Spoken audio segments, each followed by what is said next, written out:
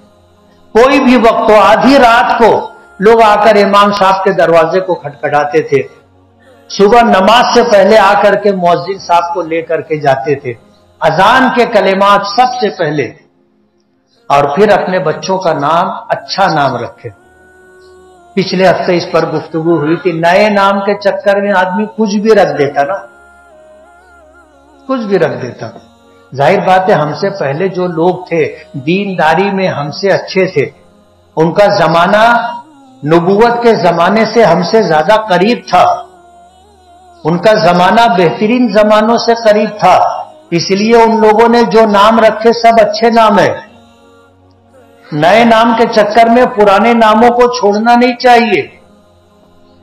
آپ دیکھو نبیوں کا نام رکھو، ازواج مطہرات کا نام رکھو، انبیاء کرام کی بیویوں کا، ان کی بیٹیوں کا نام رکھو، اللہ کے نیک بندوں کا نام لو اور وہ نام رکھو. نام آپ نے رکھ دیا، نام کے اثرات ہوتے، نام کے اثرات ہوتے. حضور پاک صلی اللہ علیہ وسلم نے نکاح کیا، نکاح کرنے کے بعد ایک بیوی تھی، ان کا نام تھا برہ. برہ، برہ کے معنی بہت زیادہ نیکی کرنے والے. اب ظاہر بات ہے نیکی ایسی چیز ہے جو چھپائی جاتی ہے. نیکی ہم نے اللہ کی رضا کے لیے کی، کسی کو معلوم پڑے تو واہ واہ، نہیں معلوم پڑے تو واہ واہ، ہم اس کو ظاہر نہ کریں. ان کے نام میں یہ بات تھی کہ وہ اپنی نیکیوں کو ظاہر کرنے والی. حضور نے نام بدل دیا، فرمایا تمہارا نام برہ نہیں، تمہارا نام ہے زینب. حضور نے نام بدل دیا. حضرت فاطمہ رضی اللہ تعالی عنہا کے یہاں پہلا بیٹا ہوا، حضرت علی نے نام رکھا حرب. حرب کے معنی جنگ کے آتے، اور وہ زمانہ تھا غزوات کا، اسلام اور کفر کی جنگ ہو رہی تھی. حضرت علی رضی اللہ تعالی عنہ نے نام رکھا حرب. حضور تشریف لائے اور پھر حضور کے آنے کے بعد حضور نے پوچھا کہ کیا نام رکھا، تو کہا کہ میں نے نام رکھا حرب. حضور نے فرمایا کہ نہیں، اس کا نام حسن ہوگا.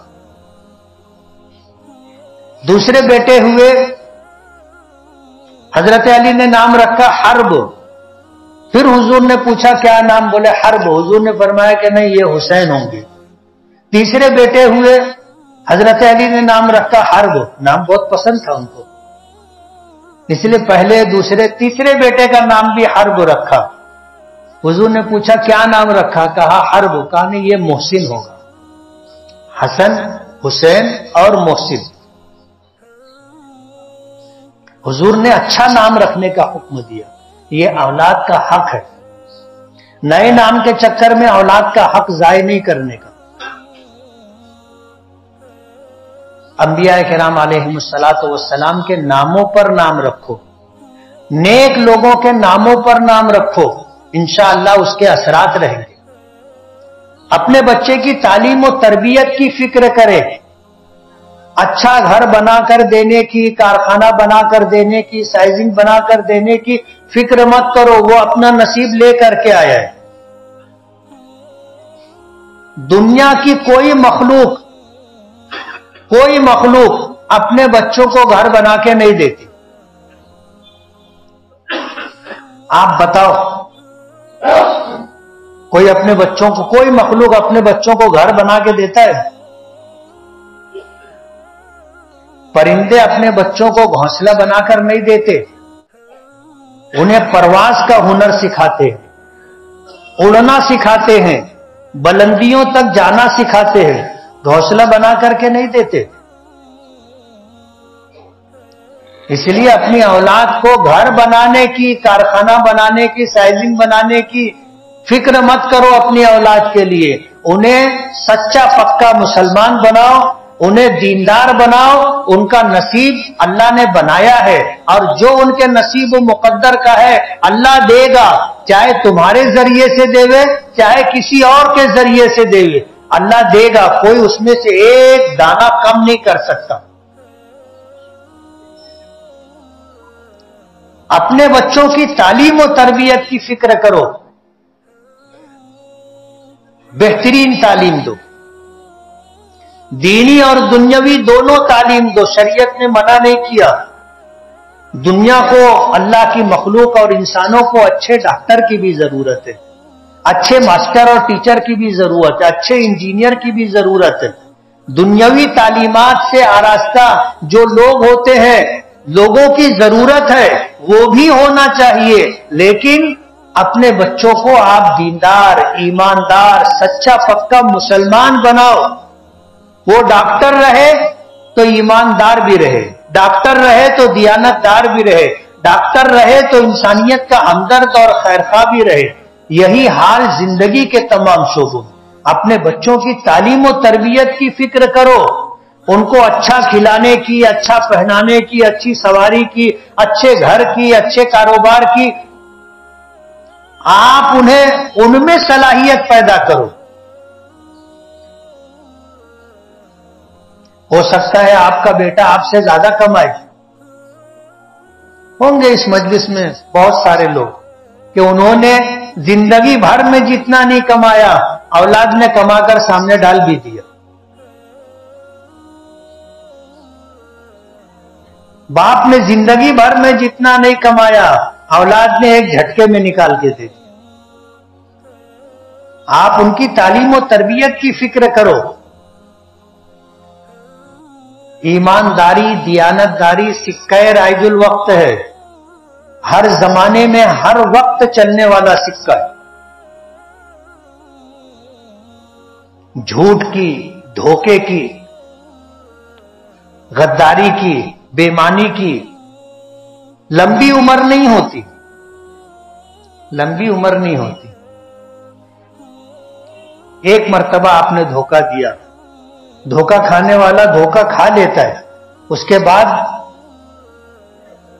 حدیث پاک میں آتا ہے لا یلدغ المؤمن من جحر واحد مرتين، کہ جس کو اللہ نے ایمان دیا ہے ایسا صاحب ایمان ایک سوراخ سے 2 مرتبہ نہیں ڈسا جائے گا۔ پہلی مرتبہ بھروسہ کر کے دھوکہ اٹھا سکتا ہے، دوبارہ آپ بنا نہیں سکتے اس کو۔ وہ پہلی مرتبہ آپ پر بھروسہ کیا، ٹرسٹ کیا، دھوکہ آپ نے دے دیا، اس نے آپ کے اوپر پھلی مار دی۔ زندگی بھر کے لیے آپ کے اوپر اس نے پھلی مار دی۔ تو جھوٹ کی، دھوکے کی، خیانت کی، بے ایمانی کی، بددیانتی کی لمبی عمر نہیں ہوتی۔ اور ایسا نہیں ہے کہ آپ نے جو ہے دھوکہ دے دیا تو نصیب سے زیادہ آپ کو مل جائے گا، سوال ہی نہیں پیدا ہو۔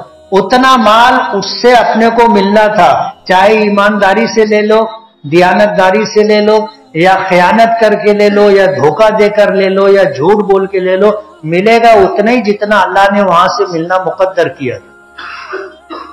اپنی اولاد کی تعلیم و تربیت کی فکر کرو، سماج کو اچھا انسان دو، اسے محنت کی، جفا کشی کی، سچائی کی، ایمانداری کی، دیانتداری کی آپ اسے تربیت دو۔ اپنے نصیب کا وہ کما لے گا، اس کے نصیب کا اللہ اسے دے دے گا، چاہے آپ کی وراثت میں سے اس کو ملے، نہیں تو اللہ کو دینے کے لیے کوئی آپ کی ضرورت تھوڑی ہے، اللہ 70 دروازے کھولے گا۔ وَمَن يَتَوَكَّلْ عَلَى اللَّهِ فَهُوَ حَسْبُهُ، جو بندہ اللہ پر بھروسہ کرتا ہے اللہ اس کے تمام کاموں میں اس کے لیے کافی ہوتا ہے۔ وَمَن يَتَّقِ اللَّهَ يَجْعَل لَّهُ مَخْرَجًا، جو بندہ اللہ سے ڈر کر کے تقوی کی راہ اختیار کر کے زندگی گزارے گا، ہر مصیبت سے، ہر تنگی سے، ہر پریشانی سے نکلنے کا راستہ اللہ پاک بنا دے گا۔ یجعل لہ مخرجا، اس کے لیے اللہ نکلنے کا راستہ بنائے گا۔ وَيَرْزُقْهُ مِنْ حَيْثُ لَا يَحْتَسِبُ، اور اس کو اس طرح روزی دے گا، ایسی جگہ سے اس کو روزی ملے گی، ایسی جگہ سے اس کو روزی ملے گی کہ اس کو گمان بھی نہیں ہوگا کہ یہاں سے مجھ کو کوئی فائدہ ہو سکتا ہے۔ وَيَرْزُقْهُ مِنْ حَيْثُ لَا يَحْتَسِبُ، جہاں سے اس کو گمان نہیں ہوگا وہاں سے اللہ اسے روزی دے گا۔ ہم اپنی اولاد کے لیے بہت پریشان رہتے، کیا ہوئیے، میرے بچوں کا کیا ہوگا۔ آدمی زندگی میں بھی سوچتا ہے، مرنے کے وقت بھی سوچتا ہے، اور کچھ ہو جائے تو آدمی وصیت کرتا ہے، لوگوں سے تو کہتا ہے میرے بچوں کا خیال رکھنا۔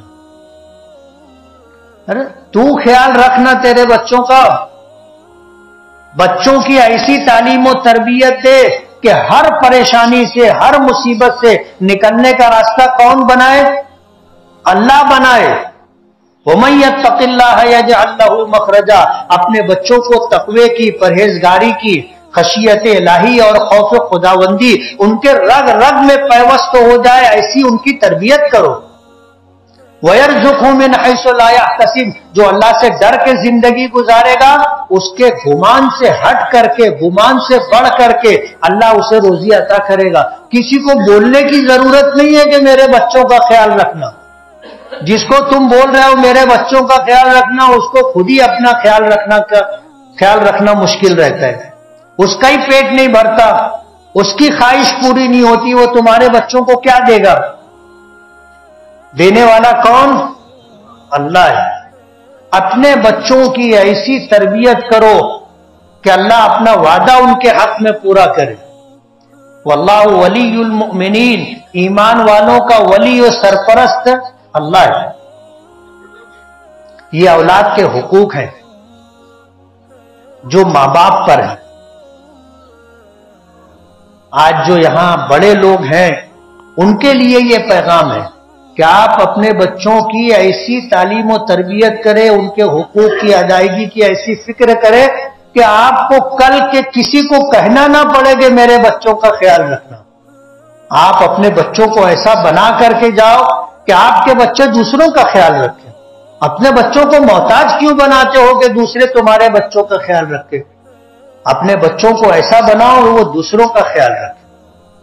حضرت عمر ابن عبدالعزیز رحمت اللہ علیہ کا جب انتقال ہونے لگا تو کسی نے ان سے کہا کہ امیر المومنین، آپ نے اپنے بچوں کے لیے کچھ نہیں کیا۔ کہنے لگے مجھے اٹھا کر بٹھاؤ، مجھے اٹھا کر کے بٹھاؤ۔ لوگوں نے سہارا دے کر کے اٹھا کر کے بٹھایا تو کہنے لگے کہ میں نے اپنے بچوں کا حق ادا کرنے میں کوئی کمی کوتاہی نہیں کی، اور میں نے کبھی دوسروں کا حق چھین کر کے، لوٹ کر کے، دھوکے سے، جھوٹ سے لے کر کے اپنے بچوں کو نہیں دیا۔ اپنے بچوں کو جو دیا، جو کھلایا، جو پہنایا، وہ سب حق حلال کی روزی تھی۔ اگر میرے بچوں میں ایمان ہوگا، اللہ ان کا ولی و سرپرست ہے۔ واللہ ولی المومنین، اللہ ایمان والوں کا ولی و سرپرست ہے۔ 19 بیٹی بیٹے تھے، 19۔ تاریخ میں آتا ہے ان سے پہلے عبد الملک ابن مروان بادشاہ گزرا تھا۔ عبد الملک ابن مروان، اس کا جب انتقال ہوا تھا تو اس کے بھی 19 بیٹی بیٹے تھے۔ میراث تقسیم ہوئی تھی، اس زمانے میں بیٹوں کو 10-10 لاکھ درہم ملے تھے۔ کس زمانے میں؟ جب 10-20 درہم میں گھر بھی ملتا تھا اور سواری بھی ملتی تھی۔ 10 لاکھ درہم بیٹوں کو میراث میں ملے تھے، 5-5 لاکھ درہم بیٹیوں کو ملے تھے۔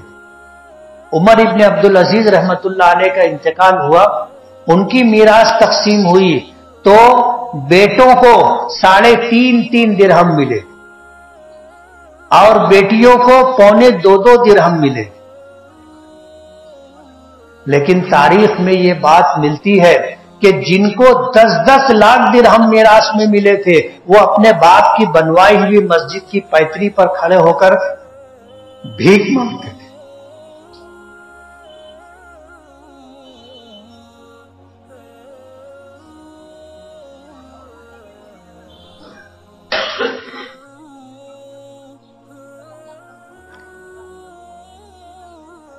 ان کے باپ کی بنوائی ہوئی مسجد تھی، اور دنیا نے دیکھا کہ اس پیتری پر مسجد کی دہلیز پر کھڑے ہو کر کے وہ بھیک مانگتے تھے لوگوں سے،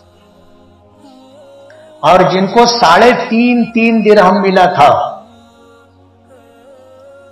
وہ 100 گھوڑے جہاد کے لیے اللہ کے راستے میں وقف کرتے تھے۔ اور تاریخ میں آتا ہے کہ عمر ابن عبدالعزیز نے اپنے بچوں کی ایسی تربیت کی تھی کہ ان کے سب بچے، سب بیٹے الگ الگ ریاستوں کے گورنر بنا کر کے بھیجے گئے۔ عمر ابن عبدالعزیز کے بعد جو لوگ مسلمانوں کے امیر بنے، انہوں نے عمر ابن عبدالعزیز کے بیٹوں کو گورنری دی۔ یار یہ بہت قابل آدمی، بہت ایماندار ہے، بہترین منتظم ہے، ایسی تربیت دی تھی۔ ایک بیٹا بھی ایسا نہیں رہا جس کو گورنری نہ ملی ہو۔ باپ کی طرف سے کیا ملا تھا؟ 3.5 درہم۔ لیکن باپ کی تعلیم و تربیت کی وجہ سے مستقبل میں ان کو گورنری ملی۔